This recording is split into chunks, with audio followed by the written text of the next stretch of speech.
Cool. Good morning, everybody. It's a beautiful, beautiful day in Durban, Sunday morning, and we're on our way to the shops. We thought we'd talk about a term which I call shifting perspectives. Mans, you use a different term. What is the term that you use? Perceptual positions. Perceptual positions. So shifting perspectives. So I'd say it again. Perceptual positions. Perceptual positions. And shifting perspectives is the ability to be able to see something but through a different lens, which is not your own lens.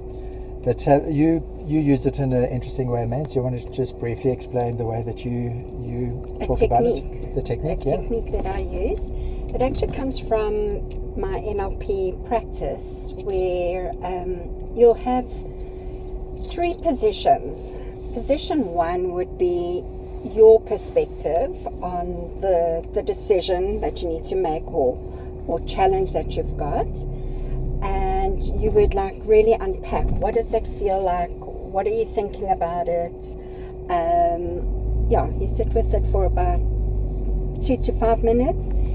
Then position two would be where the person that you might have an issue with or whatever, you would take it from their side and sit with that. Well, how do you think they're thinking about it? What are their feelings? What are their perspectives?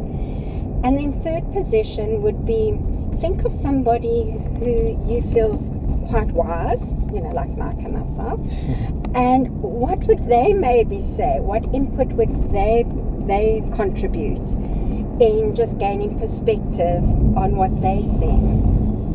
Actually, and then the other thing is where you take it from, you think of a bird that's got no feelings involved, and they're looking down on the situation as a bird eye, bird view, and gives insight.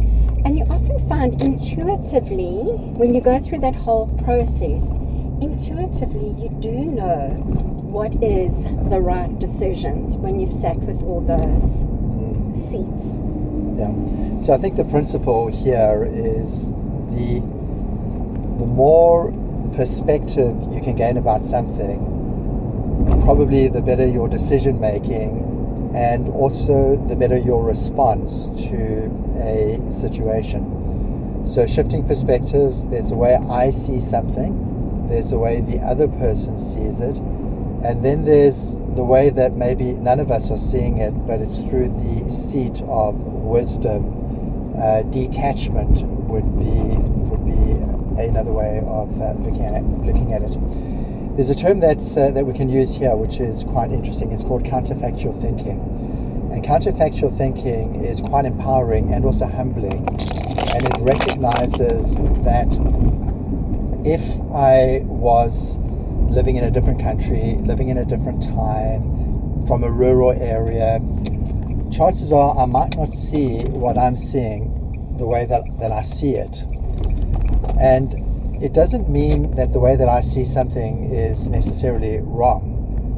I do believe that there are certain absolutes in life that we all reach. But just recognizing that somebody else, because of their time, location, would see it differently can be humbling for me to seek information and to see how somebody else sees it.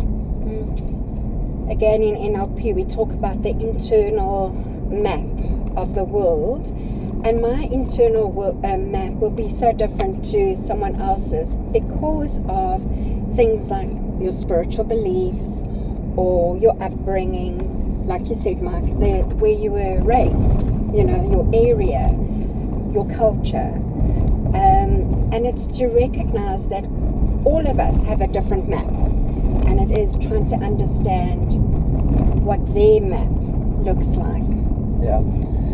Now, one of the reasons why this can be so important for us as well is that when we try to see something through the eyes of somebody else, which by the way is very, very difficult, and we cannot necessarily get it right, but just the attempt to say, how does somebody else see it? it actually increases our voice of influence. So there's a beautiful line which goes back to ancient wisdom, which says, seek first to understand before being understood.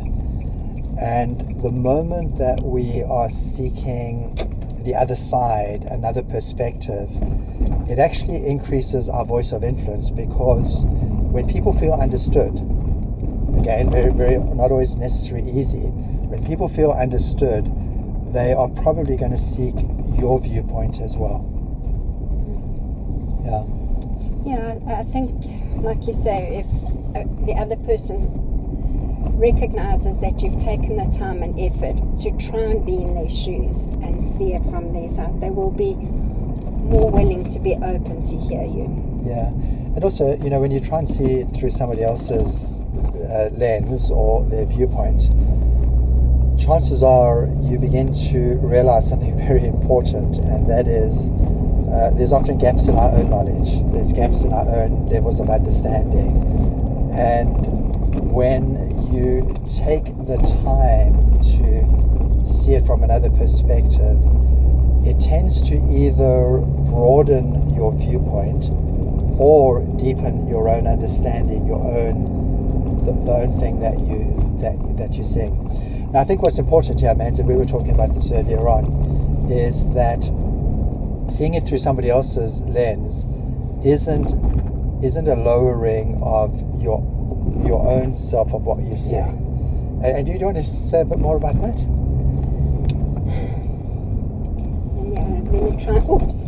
Let me just try and gather my thoughts. So yeah, it's not like you discrediting your feelings and your emotions around the thing. And what they are see. Valuable, yeah. And but it is just, where are those gaps? Where are the blind spots? What am I not seeing? This is important. It matters. We've got to gain. The perspective, seeing it from different angles. Yeah, I like what Edith Eger says, where, a beautiful line. She says, to be passive is to let other people decide for you. So that's where you almost discount what you see. To be aggressive is to decide for others. Now this is where you just seeing your point of view and you're trying to force it on other people. To be assertive is to decide for yourself based on information that you gather. And she carries on, she says, to decide for yourself, believing that you are enough, that you are okay. It's beautiful, I like that. Yeah. So I think we're in a world where we need to stand up for our beliefs and convictions, but we need to stand up for it from a premise of seeing other people's viewpoints as well. A final thought here is when we did Playfully Engaged, the first book that we put out there, used a bit of a metaphor. Can we invite the hippie into our lives? The hippie is somebody who is countercultural to the way that you see it. And to invite the hippie into your life is to just sort of say, this thing that I hold too dear, how does somebody else see it? And the moment we do that, we're empowering ourselves.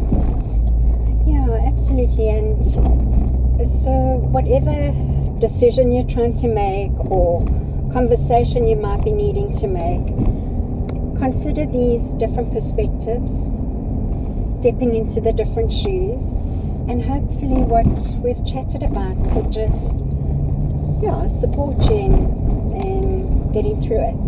Yeah. Final thought. I know I think I said that earlier on, but I just get excited about these things.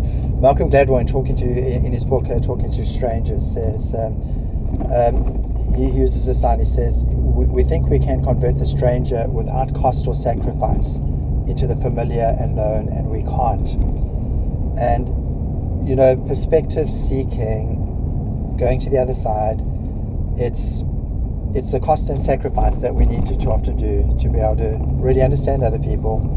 And so I love that line of thinking. Cool. So thanks, babes. Yes. That was. Let's enjoy a remarkable life.